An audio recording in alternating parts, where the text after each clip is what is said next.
Good morning, friends and viewers. Welcome to Trading Hammer. YouTube channel @trading.hammer అని చెప్పి search చేస్తే మీకు యూట్యూబ్లో కనిపిస్తుంది. అందరూ కూడా తప్పకుండా లైక్, షేర్ అండ్ సబ్స్క్రైబ్ చేసుకోండి.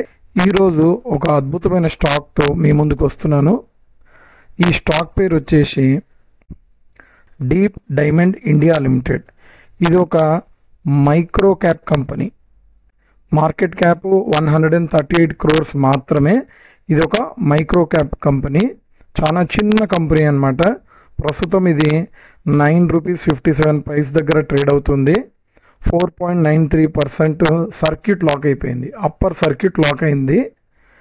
ఎందుకు అంటే దీంట్లో ఓన్లీ బయ్యర్స్ మాత్రమే ఉన్నారు, సెల్లర్స్ అస్సలు లేరు. దానివల్ల దీంట్లో ఒక సర్క్యూట్ లాక్ అయ్యింది. ఎవ్రీడే 5% పెరుగుతూ పోతుంది ఫ్రెండ్స్. ఒక్కసారి మనము షేర్ హోల్డింగ్ ప్యాటర్న్లోకి వెళ్దాం ఫ్రెండ్స్. ఇది మంచి స్టాకా లేకపోతే చెడ్డ స్టాక్? ఇన్వెస్టర్స్లోకి వెళ్తున్నాను. చూడండి, ఇయర్లీ చూద్దాము. ఇన్వెస్టర్స్లోకి వెళ్ళినట్టయితే ఒకప్పుడు ప్రమోటర్ స్టేక్ మార్చ్ 2022 వరకు 38.39% ఉంది.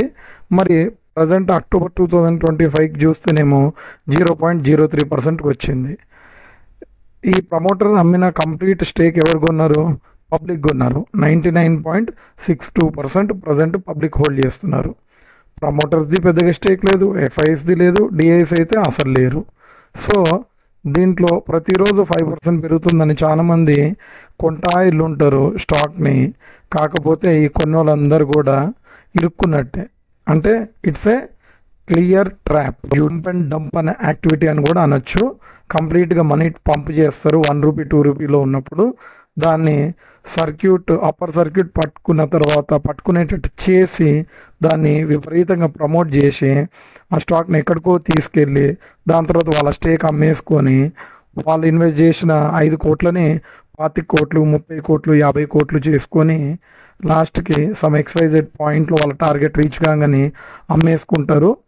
ఇట్లాంటి స్టాక్స్లో రీటైల్ పబ్లిక్ ఆశపడి గ్రీడ్ ఎక్కువైపోయి హ్యూజ్ చిన్న స్టాకే కదా అని చెప్పేసి వేల కొద్ది క్వాంటిటీలు కొని కంప్లీట్గా లాక్ అయిపోతారు. అండ్ ఫైనల్గా ఇట్లాంటి స్టాక్స్ చాలాసార్లు NCLTకి వెళ్ళిపోయి అన్లిస్ట్ కూడా అయిపోతాయి ఫ్రెండ్స్. సో ఇలాంటి స్టాక్స్లో ఎవరు కూడా ఇరుక్కోవద్దని చెప్తారు. షేర్ హోల్డింగ్ ప్యాటర్న్ కూడా చూసుకోండి. ఓన్లీ ఫండమెంటల్స్ అంటే ఇప్పుడు మీ స్క్రీన్ మీద కనిపిస్తుంది కదా సమ్మరీ, ఈ పారామీటర్స్ని చూసి మాత్రమే స్టాక్ని ఎప్పుడు కూడా డిసైడ్ చేసుకోవద్దు. ఇంతటితో ఈ వీడియోని ఎండ్ చేస్తున్నాను. Thank you.